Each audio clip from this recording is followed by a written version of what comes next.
Welcome to the Expat Focus podcast.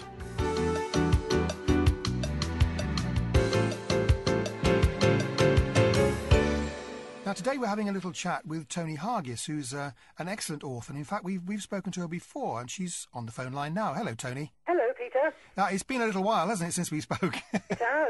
It's been 4 years, actually. Well, I had hair, I think, the last time we spoke, so yeah. No, and it was a pleasure to talk to you then. Now, just to recap, because I don't suppose there'll be too many listeners now who will remember that interview, as we changed channels and various things in the meantime, but you actually live in the States. What persuaded you to go and live in the States as an expat? Well, I married an American 20 years ago and just hopped on a plane and went without really thinking further down the line than that. So I've been in the States for 20 years as of May. I started writing almost as soon as I got there because, as many expats will know, as soon as you sort of put your bag down, people start saying to you, oh, my neighbour's going to England, can you give her some advice? So I started writing lists, and within a couple of years I had about 50 pages, at which point a friend of mine said, you should try and write a book. And you think, oh, yeah, whatever. But I decided I would, give it a try. And I think it was 2004, I got a contract with St. Martin's Press Publishing.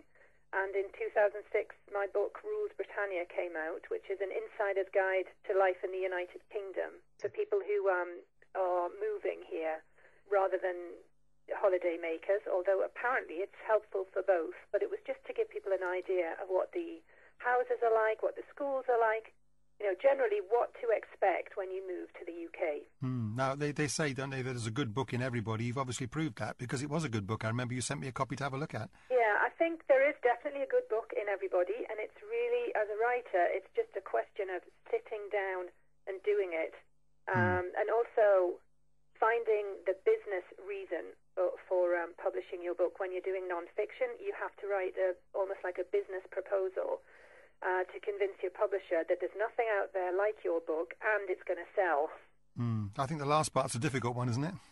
It is, especially in this climate. The publishing houses right now are very scared of not making any money, and I'm being told that the only non-fiction contracts that are being handed out are to celebs. Yes. Well, we recently had Carol Drinkwater on here talking about her latest book, which was an interesting interview in itself, talking to her about that. But she's come from the stage and screen, of course, and I presume would ease her path quite considerably then.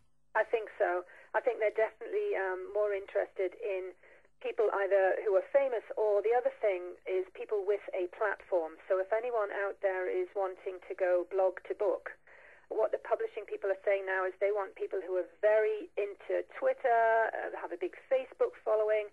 They want people with a ready-made audience for their book. That's what they're looking for. So you're going to do their marketing for them effectively. That's how it works, is it? Yeah? You always did. I mean, I was quite surprised, even though I had a contract with a big publishing house, that unless you're the big celeb, you pretty much have to do all your own PR, and there's a lot more work than most writers realise.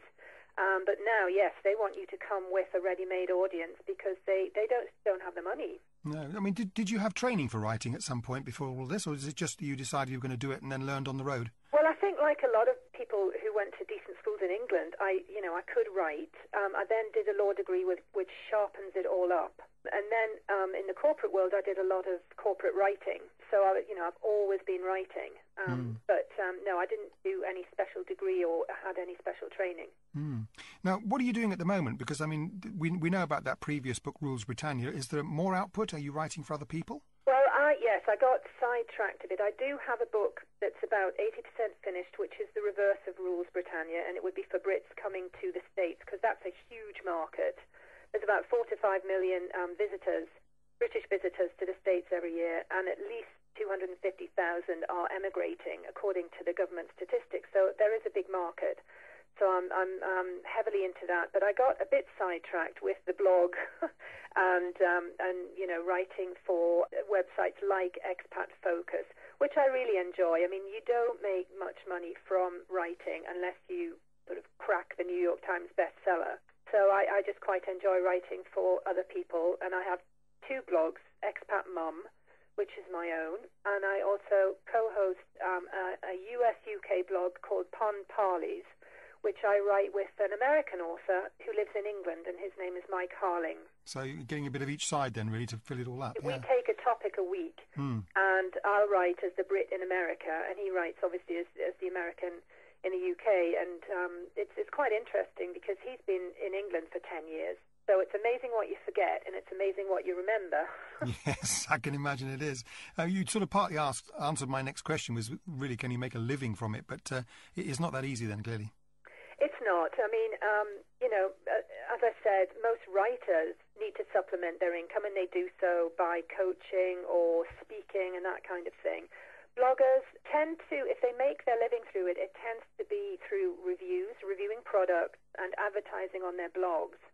But there are some people who do very well, and one woman that I know is a lady called Jo Parfit, and she has been an expat, but like a trailing spouse or a global nomad for the last 20 years.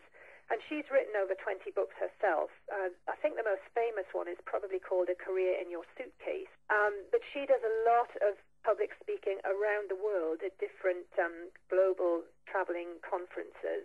And she also runs an excellent website with a writer's mentoring program in there. So she does make a living. She works extremely hard, and she has a huge platform, which is, the in word. I think she's in Holland, isn't she, if I remember correctly? She is. She's based in Holland, although I met her in Houston. Oh, right. And she's lived in about 6 different countries in the last 19 or 20 years. So she really knows what she's talking about, and I think that's key. That you have to know your subject. Absolutely, absolutely. Well, look, Toni, we've only got time for a short interview today. I'm so sorry. It'd be nice to chat longer because it is a fascinating subject, moving from one country to another. And clearly you've got that sorted now, so that would be good. You mentioned earlier there was a blog and that there's a website. Would you like to give us links to those two? My own blog is Expat Mum, which is expatmum.blogspot.com.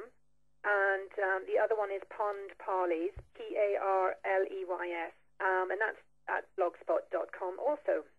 Lovely. Well, we look forward to speaking to you again for Expat Focus. Great. And we'll, I'm sure, have more exciting things to continue this story because it's an ongoing story. The longer you live abroad, I'm sure the more things you find, the more stories you hear. Absolutely. Yeah, and that sounds very exciting. You're listening to the Expat Focus podcast, and we're moving on now to look at tax for expats.